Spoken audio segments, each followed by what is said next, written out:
Good morning, people of God. How are you doing on this morning? It is Monday morning, y'all. June the 5th. Rise and shine and give God the glory on this morning, for this is the day that He has made. Let us rejoice and be glad in it. I thank God for waking me up on this morning. Are you glad He woke you up on this morning to see another beautiful day that He has made, and the things that await us on today, the blessings that await us, even the tests that await us on today? Y'all, one thing I am really starting to realize is that when you are doing the assignment of the Father and you're doing the will of God, and and Satan, he gets mad. He gets mad and he'll start to cause chaos, right? To try to distract you and to pull you away from what God is wanting you to do. And for those that have children, I don't know if you've realized, but he'll try to get to you through your children. So right now I'm going through something with my second oldest child, and I'm like, Lord, no matter what it looks like, no matter what it looks like, I trust you. No matter what it looks like, no matter what I see, I know you got him. No matter what it looks like, God, I know what you promised me, and you said that you would save my whole house. No matter what it looks like, you said you would restore my family. So, God, as I'm taking care of your business, you take care of mine. You know, because only God can, the heart, the the heart of the king is in the Lord's hand. So I know he got my baby. I know he got him. And no matter what it looks like, I got to keep my baby before the throne of God. I got to keep him before the throne, because Satan can't have my children. He cannot have my children. They don't belong to him. So I don't care what it looks like with the natural eye, but in the spirit, my son is saved and delivered. My son is going to be walking in his healing. My son is going to be back home, you know. But right now, God has to humble him. God has to humble him. And I love my baby. I love all my babies. But sometimes we have to let go and allow God to do what only He can do. So for those that may be going through some things with your children, honey, trust that I understand. And I encourage you to just keep them before the Father. Don't give up on them. Don't let them go. Don't let the enemy have his way, because they don't belong to Satan. They belong to God. So no matter what it looks like, keep them before the throne, because only God can bring them back. For those that know the story of oh, of the prodigal son, you know, told his father, give everything that's owed to me so that I can leave. Son felt like he was grown. He was grown, and he ready to go do what he wanted to do. And father said, okay. Baby, when he left his father's house, when children leave your house the wrong way, trust and believe they will be humbled. And I believe that his father kept him before the throne of God and covered him every day But that boy had to go through something. He thought that he was going to be treated better than the way he was treated at home. And come to find out, he was treated worse by the people in the world. Because that's who he wanted to be with, the people in the world. Left from up under the covering. Because he thought that what the people in the world were doing, you know, Satan will make stuff glitter and shine and make it seem like.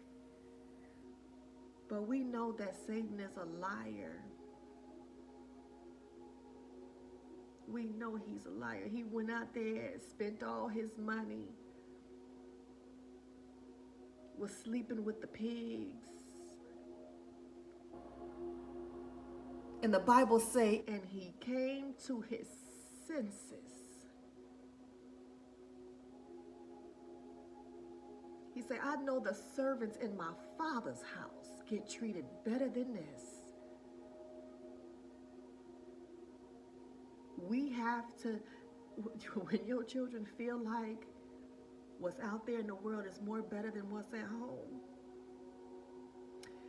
as hard as it is, and I'm emotional because I'm sitting here watching my baby, because he don't have to go through what he's going through. He don't have to do what he's doing. But the enemy got him fooled right now. But I serve a God. I serve a God that will keep him and will humble him and bring my baby right back home. So you be encouraged to keep your children before God. Don't just give in to the enemy and let them go and let him have them. Because he's not going to do nothing but destroy them and kill them. Because that's all he can do. Kill, steal, and destroy. Satan can't have mine. The kingdom suffers violence, but the violent take it by force. He can't have my kids. So be encouraged. Keep them before the throne, knowing that God will do what he says he's going to do, and he will save them. But you got to stay focused on your assignment. You got to stay focused on what God is calling you to do. You got to stay focused, because it's a distraction of the enemy. It's a distraction. Y'all remember the story of Job. Satan went to God. And you got to understand, Satan can't do nothing without God's permission. That's a shout right there. So it lets me know Satan has limits. He has limits. He told Satan, you do what you do, but don't touch not one hair on his head. Don't kill him. Can't take his life. He took his children. Remember? All his flock. Basically messed with his finances. Took everything from him. But not one time did Job curse God. Not one time did he blame God. Not one time.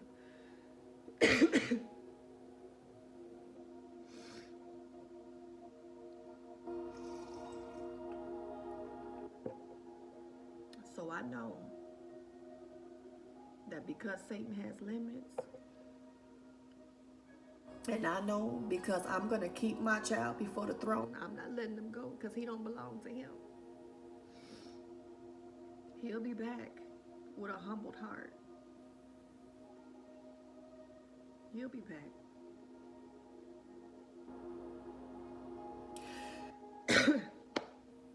I don't know why I shared that, but I felt led to share that on this morning, because right now I'm hurting inside for my baby.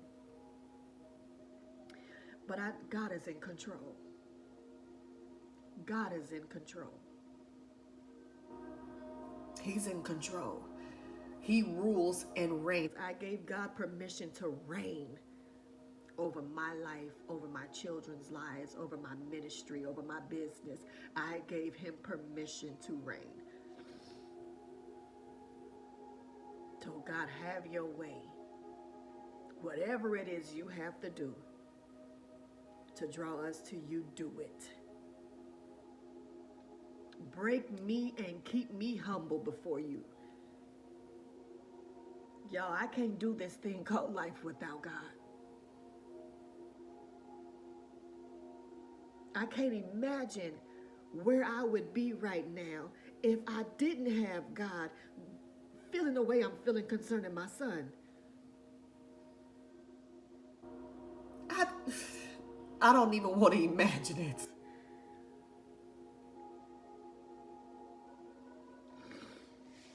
Oh, y'all. So let's get into this devotion, shall we? So the title on today is Believe the Best. Scripture is Galatians 6, 7 through 8. And it reads, I'm going to read the New Living Translation. Don't be misled. You cannot mock the justice of God.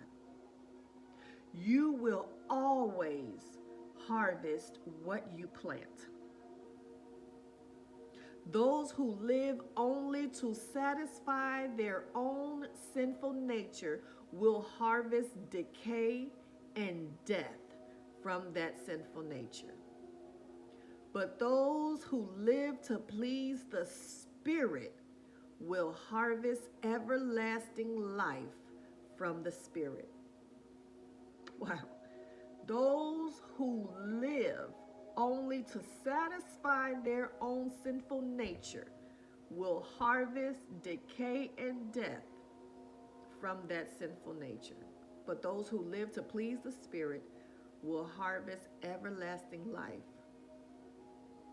from the Spirit. You cannot mock the justice of God. What you will reap what you sow.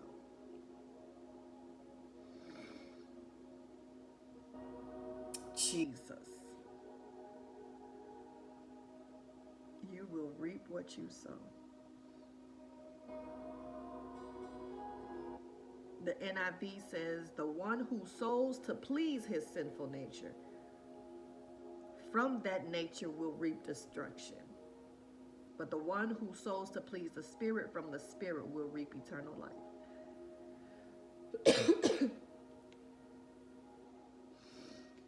We can quickly ruin a day with wrong thinking.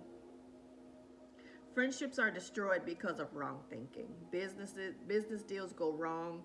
Marriages fail. It's so easy to concentrate on everything that is wrong with your spouse instead of what is right. And soon you want to get away from the person you are married to, when what you really want to escape is your own negative mind. Replace suspicion and fear with trust. Trust breeds trust. Trusting others, and especially trusting God, helps keep us healthy. When we trust, we are relaxed and at rest. This is good old common sense. Consider the following case. You are walking down an unfamiliar street and a man comes out of his house with his pit bull growling on a leash and mutters, "What are you doing in my yard?" You think, who is this nutcase? And act angry and suspicious right back. His unfriendliness boomerangs back to him and probably makes him unfriendlier still. On the other hand, if you are somehow able to look behind his suspiciousness,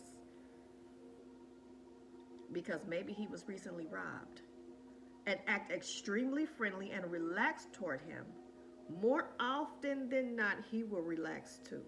And you'll have a friendly interaction that improves his day and yours. Call this the boomerang effect. Or follow the Bible and call it reaping what you sow. Whatever you call it, the saying is true. You get what you give. Trust in Him. Consider all the relationships in your life. Where can you replace suspicion with trust? Y'all, I want to say my whole life is based on me being careful.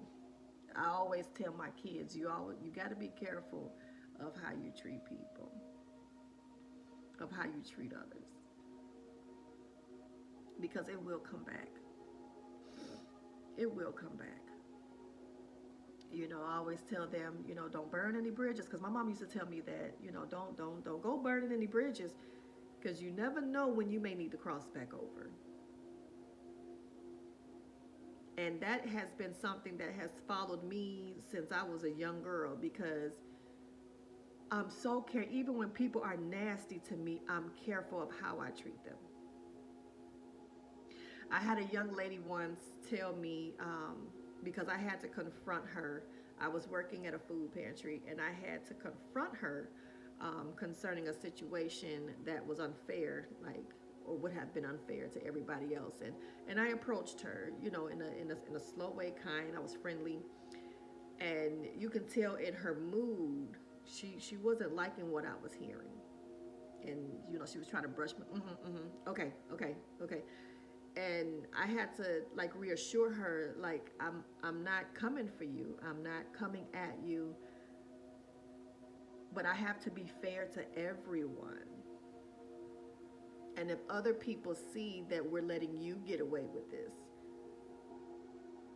then everyone else is going to try to do the same thing, and I had to, I kept trying to reassure her, I just want to let you know, next time, let's not do this, And I can remember at the end,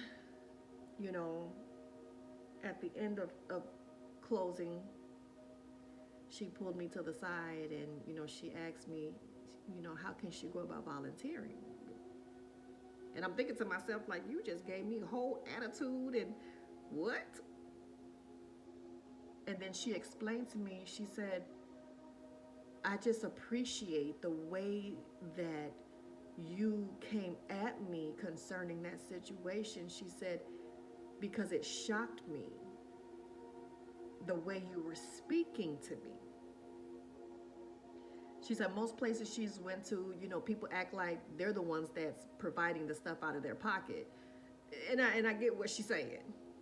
Because I used to feel that way about, when I would have to get food stamps, and, the caseworkers act like it's coming from their pocket. I understand, taxpayers help pay that, but come on now. You don't treat someone who's in need. I understand there's people that came to you that don't need it, and probably done gave you attitude, but I'm here humble before you because I need it. And you're going to treat me like, come on, let's not do that. And it's like some of the meanest people are in these positions of having to be a part of a system where people that are in need, and then you make people not even want to get it because they got to deal with you. They got to deal with your nastiness. Let's go there. This may be a reason why a lot of people are struggling when they don't have to. Because you have people that are sitting in the seat of a system where people who are in need have to come to you to get these resources, and you're so nasty to them. You make them feel like it's their fault that they're in need.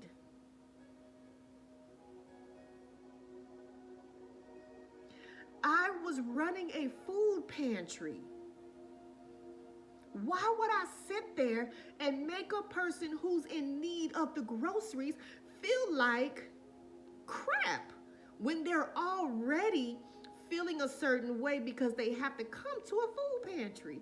Really, nobody wants to have to go to a food pantry.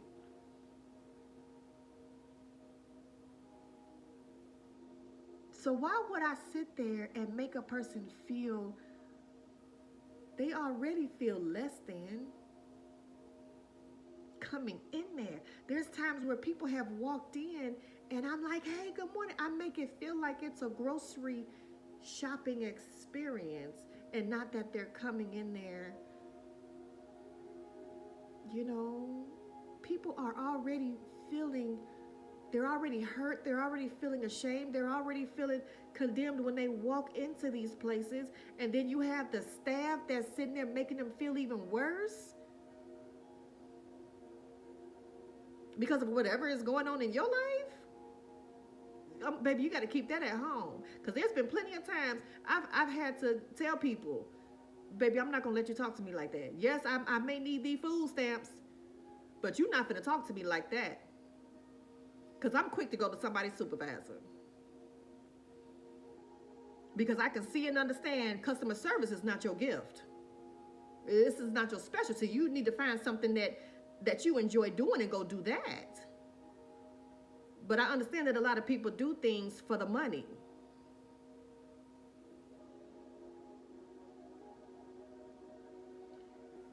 So we got to be very careful of how we treat people. And you got to understand, if people are nasty towards you, there's a reason. And I know sometimes it's hard, but there's a lot of people that are hurting and they don't know. They don't have nobody to talk to. They don't have nobody to, vent to, or a way to sometimes get that stuff off of their chest. So they're walking around with this stuff buried.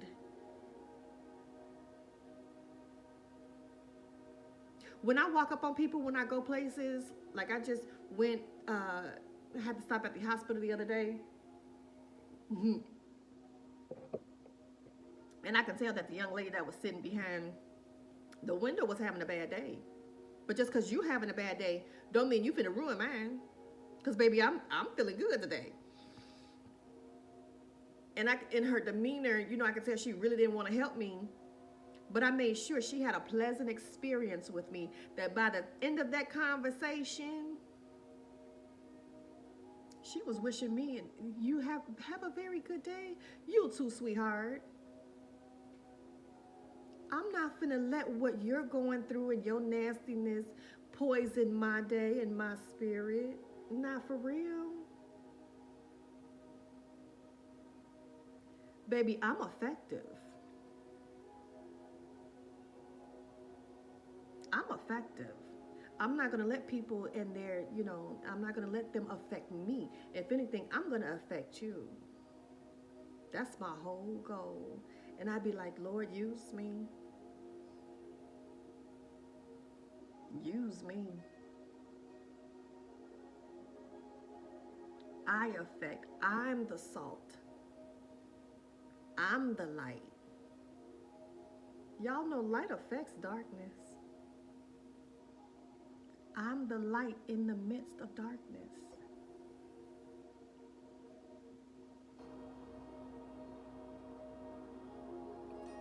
So, the boomerang effect. Reaping what you sow. There are times I do stuff or I'll get something that happens to me, and I'll be like, I didn't sow this. No, return the sender. I didn't sow this. I know I didn't sow this.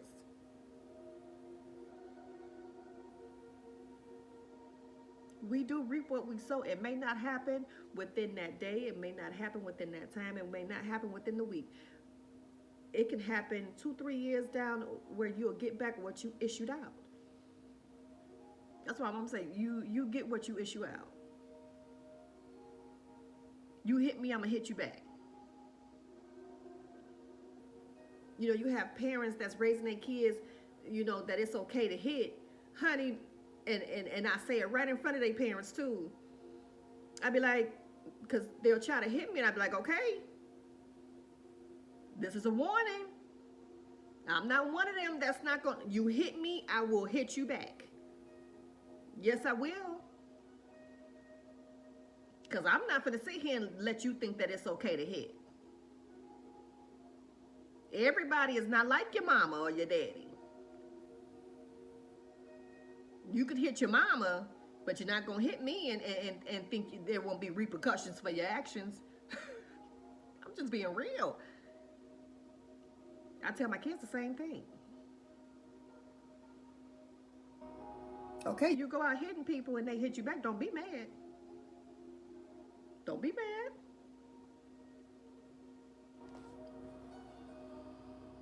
Right and wrong is wrong. Ain't no in between. So again, don't be misled. You cannot mock the justice of God. You will always, you will always, not some of the time, not most of the time. He said, you will always harvest what you plant. You will always reap what you sow.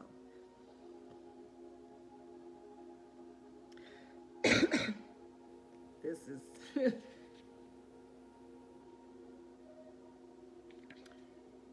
I pray that, you know, something was said on today that helped you on today. I pray that you have an amazing rest of your day. And think about that. You will reap what you sow. So sow kindness, sow love, sow generosity. Sow a kind word on today, a smile. And trust me, you will get that back. But you sow negativity, best believe you will get that back. So I pray that you have an amazing rest of your day. And I love you with the love of Jesus, and there's nothing you can do about that. And I will see you tomorrow morning.